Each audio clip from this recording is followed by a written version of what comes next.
job, barriers to housing, mental health screening. And these are three major areas that we cover. And when we're out there, working in the community, and so we are nonstop working. It's a lot of work with the community and what we do. We've done vigils, going to visiting the homes with mothers impacted through the violence that happens when a child gets shot or killed in the city. We're there to talk with the mother. We're there to comfort the mother. We're there to pray with the family. And these mothers are so devastated they can't even come to the door to answer the door. That's how devastated, or even get out of bed. And so, we have a lot of tragedies happen in Hartford, a lot of homicides, and so we're here to do whatever we can to try to stop some of this violence that's happening. Wow. I just want to say real quick, Pastor, that you understand the spider web of ramifications that go out from a homicide. It just doesn't affect the two people that's involved or Right. whatever. It affects like a spider web of expansion. Yes, families. I mean, even children. It's so sad that children have to go to school and go through the yellow tape and see blood. I mean, we've been on a scene where we've had to actually clean up some of the blood and brain matter left on the streets, and and so it's so devastating. And then we don't think about the trauma for the young people. So you're talking about a generation of trauma. From the grandmother to the grandmother's daughter to the son to the son's child, and so this is a real life experience right here. Let's see you into some of the prevention things that you might want to present to a family that goes through these kind of traumatic, traumatizing effects in the city. Hartford does a layer problem in Hartford, I know, but this one seems to be the big one. As much as things change, many stay the same because these seem to be the same kinds of things that plagued Hartford in the 80s at even a greater rate with the drugs Yes. and crack and cocaine being on the street. Yes. So a lot of this breaks off from that, though. Yes. Because Hartford used to be one of the best cities you can come to live in. Oh yes. Yeah. And especially when I was in the 60s, Yeah. when I was coming up, you can eat off of Vine Street. Mm-hmm. It was so clean. Yes.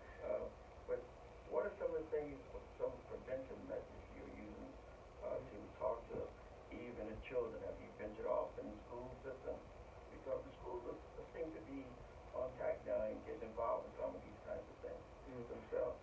Yeah, and so what we've done is we recently, within the last 2 months, we've done a opioid crisis. The youth and parents through the opioid crisis class, and basically we had 150 parents and over 25 youth, and we sat down, we talked to those youth, and talk about opioids and what the effects is of using opioids, and so yeah, that's what we had within the last 2 months, and I'm telling you, the young people was so surprised. They didn't understand that there's so much going on with this opioid, and one of the things that's going on is it's laced with fentanyl. They have a drug called the drug of death, and it's laced with fentanyl, and that fentanyl is so. And I was just in a meeting with Senator Blumenthal, and that fentanyl has got the whole public scared. It's a public health concern because a person can be on drugs, and then in the household, and then if they're using their drugs and they touch a plate or a cup and it's laced with that fentanyl, it could be deadly, and a person get it and put it to their mouth or their eyes, even the children, it could be deadly. Now, that's something I never knew about. Yeah. It can move that easily. Yeah, and so a lot of deaths are being recorded. In May, we had over 10 deaths in the city of Hartford, and that's just, you know, the numbers. That's not being reported. Right. You know, there could be more. You know, and so, like I said, this is a health concern, a health hazard, and so we're doing everything we can to present classes, talking with individuals out there. We also have flyers that we've been passing out to the community, you know, for this, you know, so that individuals can go and get help for themselves.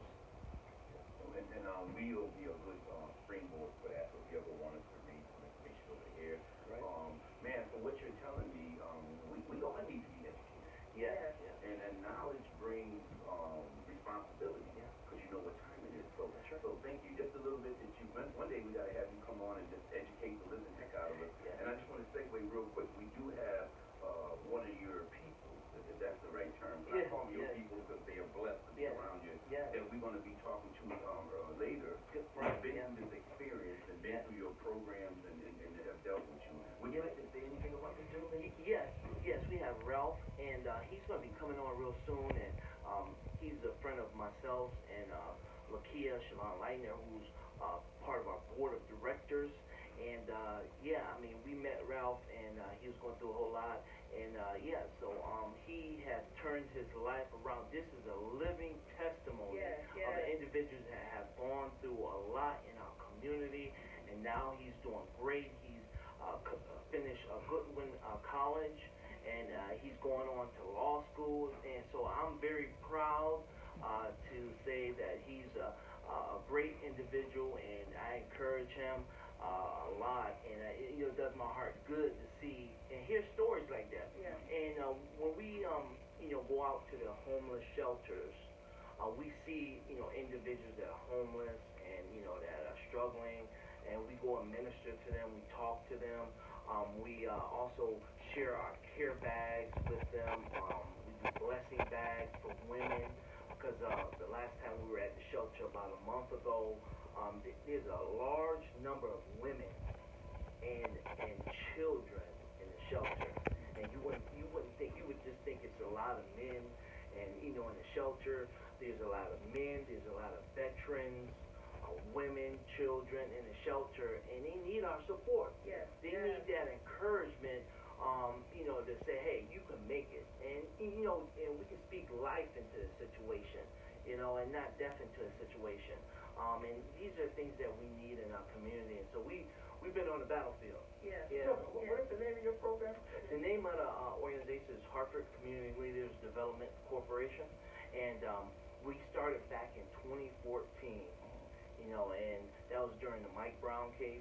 We brought police departments together, we brought fire departments together, schools, businesses together. We had a whole auditorium full of individuals, and what we wanted to do is we wanted to see if we can galvanize all organizations, you know, in the community for violence, and get them together, and you know, businesses together, to see what we can do to work hand in hand for the violence prevention.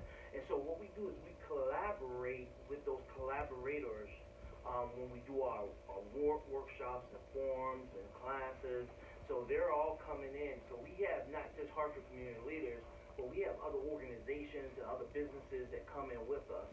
We had an organization out of Norwich called Courage to Speak Foundation.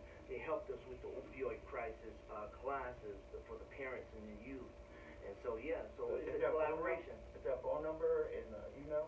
Yes, Okay. there is an email address, and the email address is hartfordhcl@gmail.com, hartfordhcl@gmail.com.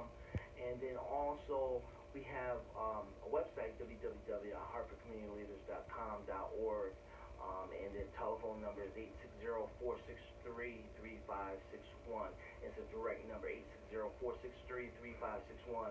A direct number if anybody's out there that's facing any kind of crisis, whether you don't have a job. What we do is also we help individuals with resumes, and we sit down with individuals and go through, you know, the process. We have a whole packet. We can say, hey, from A to Z. This is what you do to create a resume. And we sit down with them, if they need referrals for work experience. So yeah, we do a lot. Well, it's funny how we met. We met through an email. And then I don't even know how my name, but God, so Yeah. I'm going to say God decided to add me to your email list. Yeah. And I started looking and looking. So I came back to my co-host brothers here, and I'm like, we got to have him on here. Yeah. And then what, my passion, my calling are the homeless, and you spoke about that. Yeah. So my nonprofit's for the homeless. But you also mentioned veterans, and what people don't understand, there are a numerous number Yeah. of women, veterans, with children that are homeless. That are homeless. Female veterans outnumber homelessness, from what I was told, here in the greater Hartford area. That's revelation. And a lot of people didn't even know that. No, I did not. Yeah, they didn't. As sad as that is a commentary. Yeah, and so through that email, I started reaching back. We never physically met until today, but we're now through email, we could communicate. And then I noticed on Facebook as well, you sent out a flyer about the food. Yes, we work in the community, and we're HAT members, and basically that's through Food Share, and so we provide nutritious, healthy food to the community. Yeah. There are a lot of homelessness, especially the families, women and children, because they have first access also, to a lot of the programs out there that's available to them, to the federal government, as long as they're a family, Yeah. Section 8, that kind of thing, they're able to get there a lot faster if they're homeless, and they can show that they're homeless. It's crazy that they have to go to that extent to get some affordable housing, but a lot of times that's just the way it is. I think folks that really get it first are folks that got burnt out, those families. And Ralph, he's going to come on and talk about Hands on Hartford, who's another organization that's doing a lot of work in the community. And so, yeah, he's going to talk about that. He's was a participant of, and he still is, as a speaker for Hartford, Hands on Hartford. And so, yeah, like you said, there's so much. And we just started a new initiative, and Lakia, I wanted her to get, but she's not right now. We're going to bring them on. Okay, but she is spearheading the blessing bags to women in the city of Hartford that are homeless, and so we go to different homeless shelters and we bring blessing bags to those individuals in Hartford.